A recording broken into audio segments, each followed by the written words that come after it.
Hello and welcome to another informative edition of Business Africa. I am Afolake Oyinloye. The top stories in business. Morocco retains the top spot for investment in Africa, says accountancy firm Ernst Young. Equatorial Guinea is keen to join OPEC. President Theodoro Obiangema goes to Saudi Arabia to begin negotiations. And Ethiopia, Africa's largest honey producer, is struggling with production.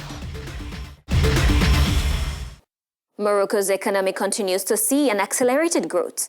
In this year's Ernst Young Africa Attractiveness Index, the country retained the top spot for investment with 12 FDI projects, followed by Kenya. South Africa came third despite the junk credit ratings. William Bahia and Michael Dibier with the details. Morocco, for the first time, is a country with more attractiveness in Africa ahead of Kenya and South Africa. This is according to Ernst Young, EY's latest African Attractiveness Report 2017. The report also provides an analysis of foreign direct investment, FDI investment, into Africa over the past 10 years. The 2017 report analyzes the performance of the countries of the continent in 2016, which shows Africa attracted 676 FDI projects, a 12.3% decline from the previous year, and FDI job creation numbers declined 13.1%. South Africa remains the continent's leading FDI destination when measured by project numbers, increasing 6.9%. Morocco regained its place as Africa's second largest recipient with projects up by 9.5%, followed by Egypt, which attracted 19.7% more FDI projects than the previous year. The capital share of global FDI capital flows increased to 11.4% from 9.4% in 2015. Though the number of projects has declined, the capital investment has also increased by 31.9% in comparison to the previous year.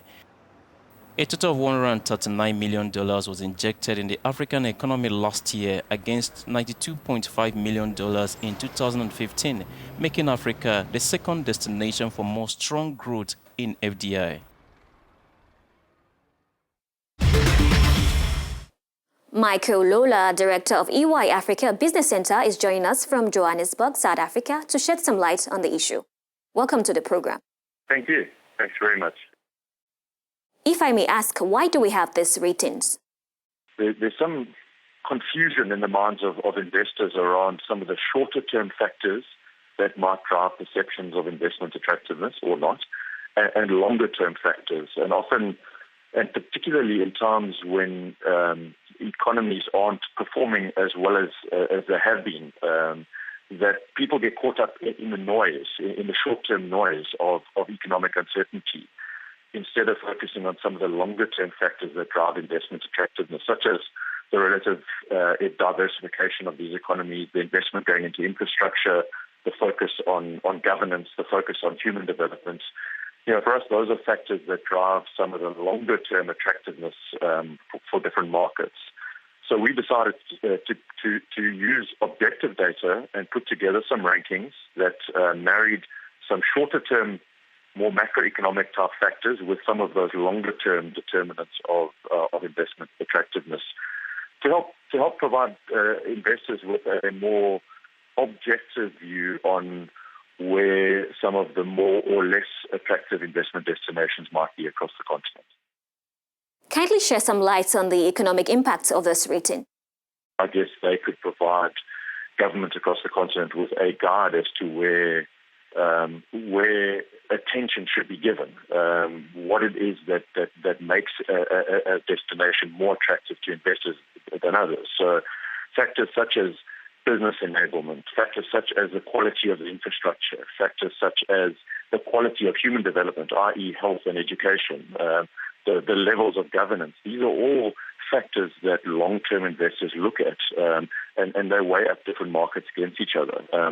So from our perspective, over the longer term, if a government is giving more attention to those factors, they are more likely to be attracting greater levels of investment over the longer term. Why do different accounting firms come up with different statistics after rating?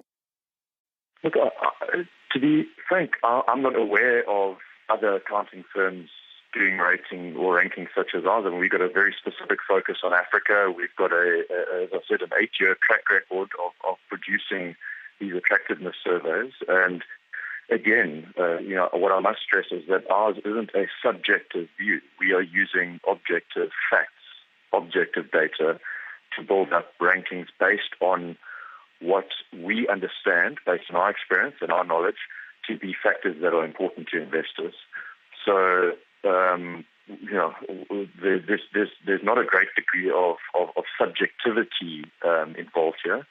We are putting forward the facts as we see them based on 8 years of input that we've received from investors that are investing on the ground. Now, some countries have retrogressed in this year's rating. Why is that? Look, I think the countries that have regressed are largely down to macroeconomic factors. So it has been, 2016 was a very tough year across many parts of Africa, and certainly the oil exporting countries and other countries that are more heavily commodity dependent have taken a knock. And so in general terms, the countries that have regressed have taken a knock from a macroeconomic perspective. So their relative attractiveness, even though we would view that as more of a short to medium term factor, would have taken a bit of a knock. The ones that we've seen some improvement in, on the other hand, as an example, some of the East African countries, they've actually benefited from low oil prices, for example. They are growing at 5% plus, and so their macroeconomic rating has improved quite significantly. So, a year-on-year movements would be largely down to the macroeconomic environment.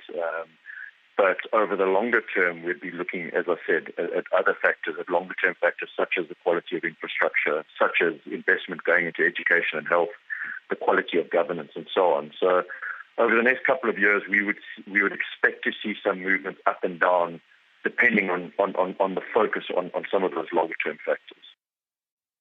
Well, thanks for sharing. When we come back, Ethiopia, the #1 honey producer on the continent, is struggling to get the most out of its harvests. Details right after the break.